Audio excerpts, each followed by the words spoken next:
Hi, my Libra friends. This is your 2018 horoscope in-depth predictions for everyone who has their ascendant, sun, or moon in Libra. And today I'm here with astrologer Marina. Hi, Marina. Thank you for joining me. Hi, Lada. It's great to be here again, doing these wonderful predictions. Yes, the yearly. I loved doing them with you last year, and thank you for agreeing to join me and to do this It's a again, to pleasure. contribute your amazing, very point-on predictions and forecasts. And before I start, I want to make a quick announcement. Me and Marina have completed a calendar for 2018 with all the important astrological events happening. It's 122 pages, so it's more like an ebook. You receive it in your email with all the important transits that are happening, new moons, full moons, what they mean for you, planets moving into signs. And Marina has added an amazing part to the calendar, which is when planets are visible and invisible. It's called Heliacal Risings of Planets, which you will not find any such calendar anywhere in the world, because this is ancient astrological knowledge that's just been revived recently, and it's the most pivotal point for predictions. So, for example, if you want to have a surgery and Mars is invisible, don't do it. Or if you want to start a business, and the planet that rules your career is invisible in the sky, don't do it. And all of this will be indicated in the calendar for 2018. Plus, Marina is doing, and by the way, it's 30% off till the middle of December. So get it as fast as quickly. It's only $20 till the middle of December. After that, it becomes $30. And Marina is also doing a webinar on your personal heliacal phases for the next 5 years. You'll receive personal table with when planets are visible and invisible, becoming visible and invisible for you personally, because for every person is very different depending on their horoscope. For the next 5 years, you'll get those calculations, and the webinar will talk what it means. For example, if your Venus is becoming invisible for the next 5 years, forget relationships. But if it's becoming visible, you might get married, Or if the ruler of your 10th house is becoming visible, you might finally be able to get that promotion or to make an impact to start your business. Sometimes the planet might be invisible for 15 years, 20 years, and whatever this planet rules in your horoscope, it doesn't manifest in the outside world. So that would be an amazing webinar. It's extremely affordable. It's only like $50. Plus you get 5 years free, calculations for, and there's no software. I personally don't have software that calculates that. So Marina will provide this for you personally. So yes, join us on the 10th of December. I can't wait for that, to learn what heliacal phases mean. And now, Libra 2018. Thank you for your patience for us running this kind of, advertisement of our work, because we give all this free work. Hopefully, it compensates with work we receive as well with webinars. So Marina, you have the word. Yeah, thank you so much, Lada. Well, I think that 2018 is going to be really interesting because there are so many things changing. And when there are changes, usually, it means that some interesting stuff can happen and we can definitely change our lives. And we are speaking about Saturn and Uranus and Jupiter changing their sign positions. We are also talking about Venus and Mars both going retrograde. Venus very important for Libra, but we are going to talk about it in a little bit. And that's why I believe that people who would like to make some serious changes in their lives now can really take advantage of this. And first we start with Saturn. Saturn will enter Capricorn during December, actually this year, on the 20th of December 2017. And it will stay in Capricorn for the next 2.5 years approximately, which means that these are some long processes that are about to begin. And for you, it will be in your 4th house. Of course, this is, well, it has two sides. We're going to be honest with you guys, because Saturn will also make square with your own sign. So it means that it will bring some kind of challenges for you. But on the other hand, you can really make some serious, drastic changes, which are not necessarily, very fast. Usually these are, slow, deep processes, but the results can be really stable. Bless you. Oh, that's a good sign. Yeah, sure. So Of course, this year, Saturn will go to around the 11th degree of Capricorn. So it will influence more those who are born early or those who have their ascendant or moon or another planet in the first 10 degrees of Libra. They're going to feel stronger the influence of this transit. But the others, they're just preparing for the same things to happen a little bit earlier for them. And also basically people that are born from the 23rd of September to the 3rd of maybe something like that. 3rd and 4th of October. Yeah, they'll feel this very actually October. Yeah, exactly. And Saturn in 4th house. Well, we know that Saturn is the planet related with all kinds of responsibilities. So 4th house is about your home, the place where you are living, the people that you are living together with. And in some way, you have to become more responsible. For example, it might be your parents who may need your support, or your children, or, you know, in some way your focus is there. Very often there might be, you know, this kind of desire to spend more time at home. You know, Saturn is a planet that can put some kind of boundaries, and you may prefer, you know, to spend more time alone, or, you know, with the people that you live together with, and to kind of isolate yourself from the outer or you will world. be forced to do it. If you don't prefer it, you'll have to do it for some reason. Yeah, sometimes it's about obligations, for example, with your children, with your parents, and you really have to be there, and you have to put some kind of efforts. And especially because actually it squares your own sign, it may really feel a little bit frustrating. But on the other hand, you can really change some qualities, for example, that you don't like so much in yourself. For example, if you're procrastinating things, if you are, well, lazy sometimes, now you're a little bit forced by the circumstances actually to change these personal qualities. And this, of course, is for good. You know, Saturn is kind of a teacher. You know, the main idea here is that it is not this transit is not here to torture us, you know, to bring us pain and this stuff. The main idea is that we can grow, actually. Of course, growing comes after some challenges, you know, sometimes it could be, you know, difficult. But the main idea is that you can become a stronger person, you can become more responsible, and it's mostly about your home and family stuff. Yeah, and now, because it's Capricorn, its own sign, it will, when a planet is transiting its own sign, it tends to manifest there. With Saturn, you'll have to put efforts, but you'll be able by the end of those 2.5 years, even though it will be a slow progress, starting from 2018, maybe 2020, you'll see the results of some big restructuring in your family, or maybe some people can build a house. Some people might be in real estate and work very hard with property and, you know, fixing property, because Saturn is about construction, as Marina says, as property, real estate, fourth house is the same.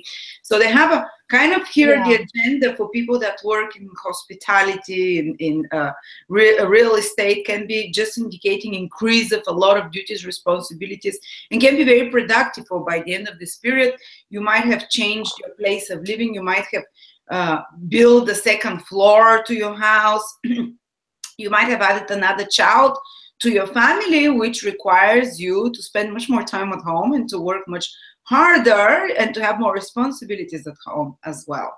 But on another level, I would warn that there might be kind of an escalation of relationships with parents. And it's not going to be some kind of a volcano explosion, but it's just, you might just feel more grumpy overall with your loved ones at home. And generally, Saturn in the fourth house, because the fourth house is your emotional well-being, can make people feel more grumpy because of responsibilities, because they just become inwardly more serious and see things and perceive things emotionally in a more serious light.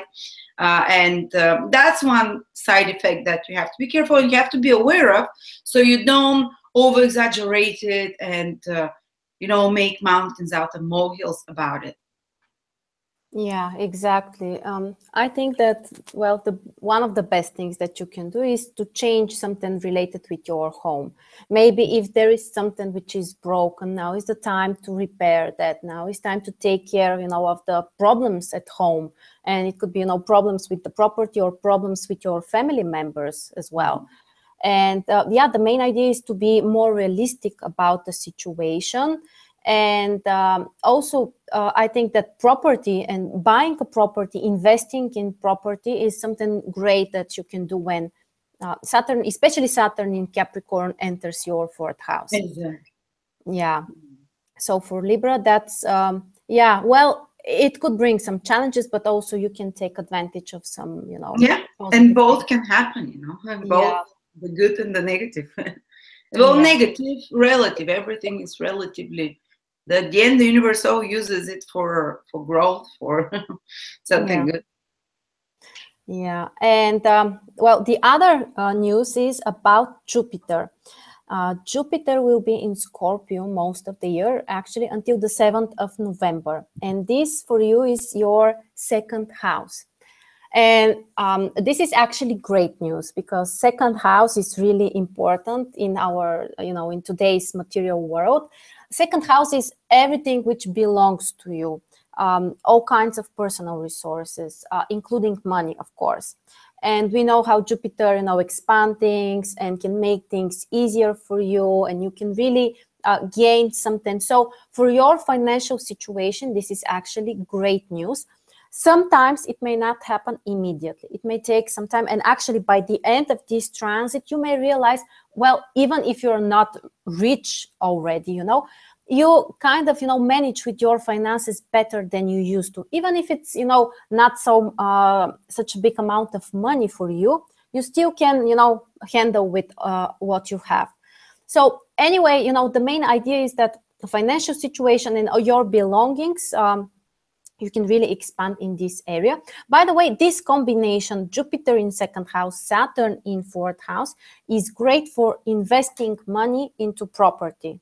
So it can be really, you know, even if you don't have an idea now from where this money can come from, actually by the end of the year, you may have a new plan for that. So very supportive combination, especially when Jupiter and Saturn actually make sextile with each other. The other thing which is related with second house is also your health. And if you need, for example, more energy, more vitality, and you need to take care of some, you know, you need more physical energy, Jupiter can also provide that. So it can improve your health. You may feel, you know, more energized and ready to take some action. So for some kind of health issues, it could also be very helpful transit. And I know that astrologer says that when Jupiter transits the ascendant, only one can put on weight, but I've noticed also with the second house is possible. So if you don't want to, you know, be careful. If you, of course, it will give you also a bit more energy, like Marina said, so you can balance this out. But also the second house is the house of food we eat, so maybe it expands the qualities. So be careful with that. Just a warning. For warned is for armed, and you can change these. It's just inclinations. It doesn't have to happen. If you put a little bit of a personal, you know, this is just the default settings. And if you put a bit of free will, you can change that. I could also notice the thing that Jupiter in first, second, and house can bring this problem sometimes. Okay, and the other thing which we can say actually, now is the time to try some new things. Actually, it could be related with some kind of personal activities, but the main idea is to be something practical. If it has a practical implementation, then it can bring you money. So, you know, try different things. Sometimes, you know, some unexpected positive things may happen and actually can help you to improve your financial situation. And yes, you can also invest in something educational. Second house is where you put your money, and you have kind of an intuition where to put it. But Jupiter is like maybe in travel. You can do some traveling, or you can invest in some education as well. Jupiter expands not only the body but the mind, and when it's in the second house with your resources, that's a good investment for you. Yeah, and the other thing is that also you might be willing to spend more money. So, you know, sometimes you may need to be careful, or if you can, you know, if you can do it, then great. But you may enjoy really, you know, you can be more generous actually with money. And sometimes it's, you know, without thinking too much about, you know, what it will bring you. But anyway, if you're able to spend, that's good news actually. Yeah, I mean, Jupiter is something big. You can buy big objects that you wanted, something that is grand. But of course, Jupiter opens the gates of abundance in the second house, so it comes out, and as we said, money is energy. It rotates. You give, you receive. So both have to happen, you know. Yeah, sometimes actually, if you want to, you know, gain more money, first you have to spend it, even if you don't have it, you know, a lot of it. So yeah, sometimes it's a good strategy. And after the 7th of November, Jupiter will enter Sagittarius in 3rd house. This is actually a very good position. It will make sextile for Libra. And 3rd house is about your education, about, you know, learning new things, learning new skills, receiving all kinds of, you know, important information. So if you would like to, you know, learn new things, including language, to communicate more with people. And it's actually about all kinds of communication. It could be business contacts. It could be, you know, spending more time with your friends, or, you know, having some new friends. You can really benefit by communicating with other people. For example, you may meet someone who will give you an important, or, you know, an important idea for something that, you know, will help you to benefit, or someone may literally help you to do something. But the main idea is actually to exchange ideas with other people, to communicate, to connect with them. This is something close to you, because Libra is an air sign. They are, you know, into the communication. They enjoy it. They're good at this. So yeah, also for traveling, this is a great position. What there will else? be opportunities to travel from November 2018 to November 2019, and you feel more like yourself with Jupiter expanding an air communication house. It is as if the first part till November 2018, you're focused on too many practical things like family, responsibilities at home, making yourself more disciplined, also material, you know, considerations, practical. But then the flow of information starts expanding towards the end. Exchanges, communications grow as well. And new skills will become more curious, more adventurous from November onwards. Yeah, so actually Jupiter, I think that Jupiter will have a very positive influence for Libra, because both, you know, 3rd house is important for them, because communication is important area for Libra. Before that, the material topic, including Saturn in 4th house. So yeah, it seems like a very good combination. All right, and next we have Mars and Venus, and we are paying so much attention on these transits because actually they happen very rare. It's not like Mercury. For Mars, it happens only once in 2 years. And this time Mars will be retrograde, so starting from the 26th of June until the 28th of August. And most of this time it will be in Aquarius. The last 2 weeks, it will go back to Capricorn. So we can say that when Mars is in Aquarius, it is kind of, you know, supporting you. It's not such a bad position because it makes trine with your own sign. The last 2 weeks when it is in Capricorn might be more challenging because it will square your own sign. But anyway, Mars in 5th house, well, you should definitely avoid and be careful for some possible conflicts and confrontations. First of all, 5th house is your children. So for those who have children, you know, they need to be more sensitive and, you know, careful with their children. Of course, this is our romantic life. So yeah, it might be not a good time for a new romantic relationship. But on the other hand, as usual, the retrograde planets can bring something from the past.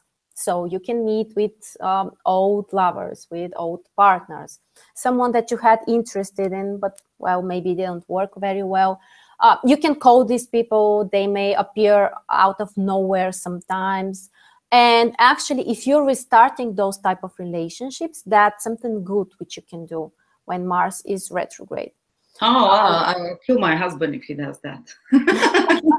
You better restart it with me romantically. Get active with me, because that's exactly when we're on holiday. And can you kind of, I think you can also revive old flame with, say, if it's tied up, and revise the romantic relationship with a partner if you already have existing partner as well. So you can like speak about those things, bring them up, bring things from the past, how you want to, what do you expect, and how you pursue love and romantic feelings, and how you want it to return to you. This can become a matter of communication and a matter of argument as well to you. Yeah. But it comes up, so it can be resolved, so it can intensify this romantic sphere for you, put more fire in it. And on another level, it can also reignite old hobbies and passions of yours, like an old sport you used to love, like an old something that's more physical as well, something that's a bit more active, that's more engaging, or maybe reignite a creative project that you want to put more energy into, and to put final finishing touches, or to revive again in some way. Yeah, and another positive thing is that actually the fact that Mars will be retrograde, so only the retrograde phase is 2 months, but before that Mars will move through the same degrees, moving direct, and after the retrograde phase it goes for the 3rd time. So actually Mars will stay for a few months in your 5th house. So, and this is supporting because it's trining your own sign. So for actually, for many Libra, it could be, a chance to start a romantic relationship. Only from that, we can't say that it will be something serious. It's possible, depending on another things happening. But, because Mars is a very passionate planet, especially for women. Especially for women, this might be a time during these few months, not exactly during the retrograde phase, maybe a little bit before or a little bit after that. They can meet with someone new, and actually their romantic life can be much more active than usual. Yeah, so I think that this is not such a bad position. You have to be careful with the risks that you are taking, because Mars is related with that, and 5th house as well. And sometimes this risk may not be, very logical and rational. And also Aquarius is a very impulsive sign. It's ruled by Uranus. So, they're kind of, you're acting on some kind of impulsiveness. And when Mars is retrograde, it's probably not the best thing, including starting a business, because business actually, 5th house is very important for the business. So we wouldn't recommend you to start this business exactly during the retrograde phase. When Mars is in Aquarius, there, to improve something, that's perfect during the retrograde. To see what's not working, so you kind of push energy and change it somehow to be more, according to your vision. Yeah, exactly. And the last 2 weeks, so from the 14th of August until the 28th, Mars goes back to Capricorn. Actually, it will return to the 27th degree. So if your ascendant or sun or another planet is in the last few degrees of Libra, you're really going to feel that very, really strong. And I guess from around the 17th of October till the 23rd of October, if you're born. That's something like that. Yes, your sun there, you'll feel it, and that can be stressful. Yeah, especially because Mars will be stationary on this degree, so it's moving incredibly slow, and it will stay there longer than usual, even longer than during the retrograde motion. So you really have to be careful if you have your sun or ascendant around the last degrees of Libra. And of course, you have to be careful with your communication with family members. Mars will be in 4th house. Some confrontations are possible. Be careful with all the locks and, other things, because sometimes Mars can bring, people who, for example, may take something from you. So be sure to prevent, to take care of your property and stuff. And also structural damages, because Mars is about things breaking or, some kind of accident happening. Make sure you check the appliances when you're leaving the last few weeks the last 2-3 weeks of August, basically. Yeah, or something breaks up at home. It doesn't need to be something really serious. Maybe it's your TV or, laundry machine. But anyway, you have to be more careful. It's not a good time actually to buy something totally new. Of course, if it's not something that has been broken and now you're repairing it. Then or maybe do a renovate something, something in your home that needs fixing or some repairs, basically. That needs because Mars is physical. There is energy that you have to put to, and the best case scenario is if you're basically redoing something in your home. You're physically, you're active. The worst case scenario, if you're fighting with your parents or with your family and you're stressing there about, you know, some issues coming to the surface. Yeah, exactly. And after that, we have Venus from the 5th of October until the 16th of November. And Venus is really important because this is your ruler. Most of the time, Venus will be retrograde in Scorpio, but by the end of the transit, it will go back to Libra. So it makes it even more important for you. And first of all, Venus retrograde in second house definitely suggests that you have to be careful with your finances. Some unexpected, expenses are possible. Some restrictions, maybe you have waited for some money, now you need to wait longer. Somebody has promised you to give you some money, but they are not. Those kind of things. It's not about, as usual, as we speak about Venus, it's not about something really serious, really bad, because Venus is, after all, a positive planet. But, you may feel a little uncomfortable about this area of your life. Something may bother you, even if it's not really bad. But anyway, the main idea is to be careful with your finances for this, around 1 month. But also you can find something you've lost, something gets returned. Retrograde is something that gets returned to you, something valuable. Or, for example, you can revise your finances, rebudget in some way. Yes. Of course, some expenses, Marina said, can come up that are not according to your plans, because retrograde planets tend to surprise us. They're not something that we had in mind. So you have to be careful because of expenses there. But on the positive side, you might be, it might push you to actually reevaluate, rebudget, refinance, and at the end, when Venus is already direct, end up with much more savvy use of your resources and savvy material, circumstances. Yeah, so in some way you have to maybe to change your attitude towards finances and money in some and your way. Self-worth. Second. Oh yeah, absolutely. Second house, something that we forget sometimes, it's also about your personal values, what's important to you. So maybe now it's time to realize that something that you thought was very important to you is actually not so much. And yeah, that's something you can work on. Or you can revise what you eat. Second house is what you put in your body, what you eat. You can revise your eating habits. Yes, revise your values, your self-worth. You might realize all of a sudden and get very disappointed that you feel you're not appraised worthily, and that can actually create a mini crisis because Venus is in Scorpio in you, and you're like, I'm not being appraised properly, and you might want, like, for example, a raise or something like that. So you're thinking how to change your whole presentation, a whole energy. You can realize something that you're not receiving your worth, so to speak. Yes, it's possible. And after that, I think will be the more interesting period when Venus goes back to Libra. It will happen from the 31st of October until the 16th of November, basically until the end of the retrograde period. And Venus is in your own sign. Venus is also the ruler of the sign. So that should be a very important time for you.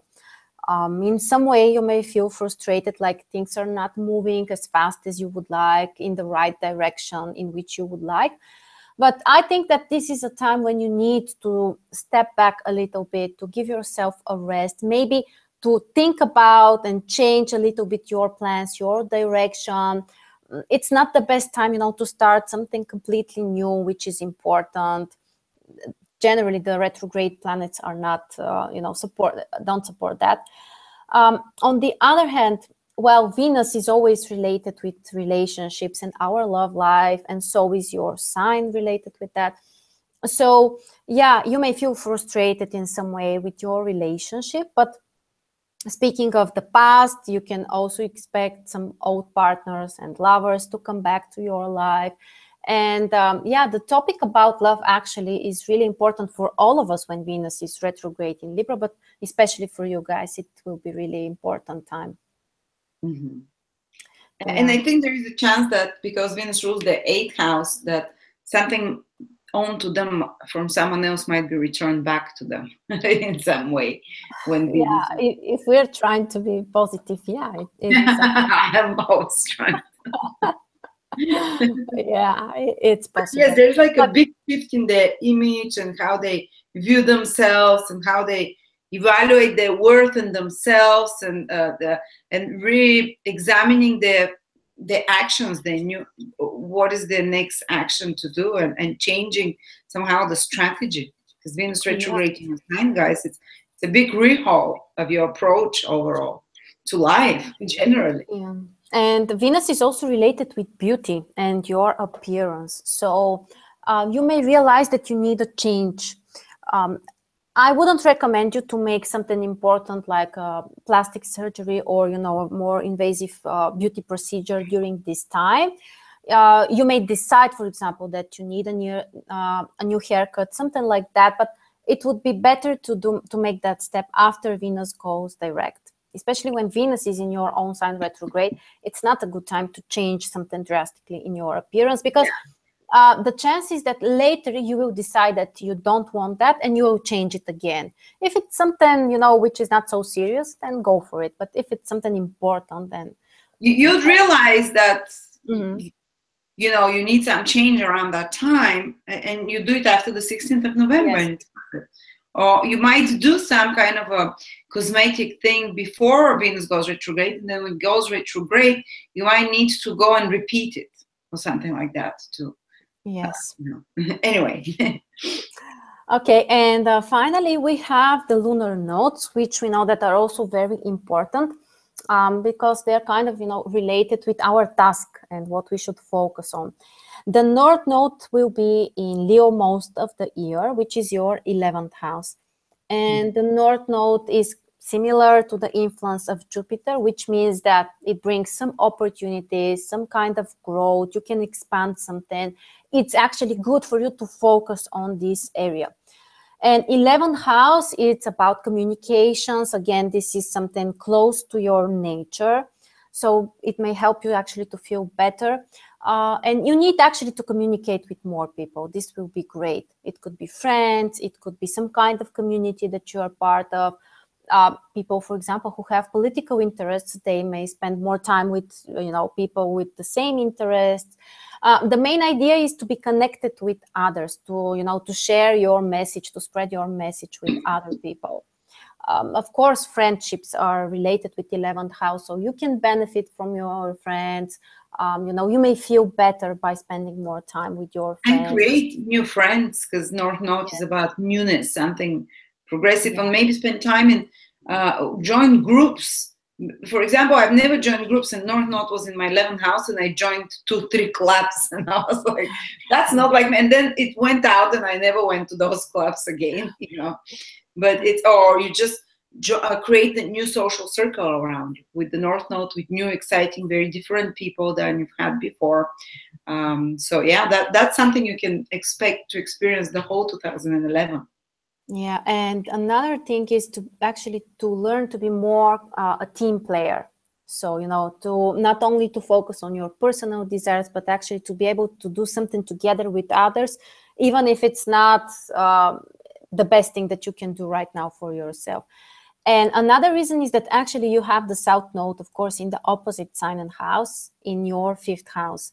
5th house is about your personal desires and your ego, and sometimes it can make you more selfish. So now is the time actually to forget about this a little bit for a while, not to focus on your own personal desires, to think about more for other people. And this actually will bring you the benefits. You know, it's not like making a sacrifice, but by connecting with others, by, you know, doing what's better for the other people, you will realize that it will bring benefits to you. Yeah, for the group rather than for the self. Yes, that's the main. Say that South Node in the 5th house, sometimes you might have to let go of certain love relationship. Yes, friendships also should be more important than your lovers. Yes, you're not necessarily going to break up with your lover, but for example, you might need to spend more time with your friend rather than with your partner on the emotional level, you know. Yes. And that's how it can play out, for example. Yeah. And finally, we have Uranus. This is a very important transit, but you know, it's only the beginning of this long process, which will begin on the 15th of May. Uranus enters Taurus for the first time, and actually it will stay there until the 6th of November. Then for a while, Uranus returns back to Aries. But during these few months, it enters your 8th house. And this is, you know, an important position, especially if you have a cusp of a house or another planet which is in the first few degrees of Taurus. You're definitely going to feel very strong the influence of this transit. And it could be a difficult combination. Uranus and 8th house, they both can bring some sudden unexpected things, which can be very serious. Sometimes they can be shocking as well. You know, it could be related with, you have to be careful also for possible traumas or, you know, such difficulties. As usual, there is always a positive side of everything. And we know that 8th house is about, you know, the invisible, everything occult, everything spiritual. Uranus is a planet which can open up your mind, which can bring some insights, which can help you actually to look on things from a totally different perspective. So for those actually who have interest in the area of the occult, this can be a very sportive transit. And it will carry on to 2026. Yes, I mean, it's the beginning. Yeah, this is only become an astrologer by then. Yeah, you may, for example, you may have some very accurate dreams, or your intuition may be stronger than usual. And it's like, you know, kind of some kind of ideas that come to your mind. Uranus is more a mental planet, so it's not so much about the feelings, but you may have some really interesting ideas during this transit. Mm-hmm. And just one thing on the material level, it can first create some chaos and surprises in your mutual resources with a partner. Mm-hmm. In your business partner or marriage partner, some big change. For example, they might over the next 6 years, while Uranus 7 is there, and already starting from 2018, they might decide to change their income, you know, or they might quit one job, so they're without a job and go to another job. They can be sudden rises in your finances through your partner, for example. It can suddenly raise you or suddenly shock you into, oh, resources are not available, but new opportunities will always come. So maybe there can be sudden new opportunities starting from 2018 to increase your own resources through another, through collaborating with a partner or something like that, through some or some investment, basically, because 8th house is connected to resources and money that comes to you by partnering with another. Yeah, and with Jupiter in 2nd house, probably, yeah, there will be some kind of support in the financial area, so things shouldn't be so bad. Well, that's all. Yeah, I think this so many things happening, guys. You have to keep coming back to that video 2018 to prepare for each of those mini events and what to expect. And hopefully we'll give you one of the most comprehensive breakdown of 2018. I hope you enjoyed it. Do check the 2018 calendar of Marina and me, 122 pages. It's 30% off till the middle of December, and then the webinar on heliacal phases with 5 years personal predictions for every participant. So thank you so much. Happy new 2018. You're prepared now how to handle it. Have a wonderful year. Thank you, Marina. Thank you. Bye. Bye-bye.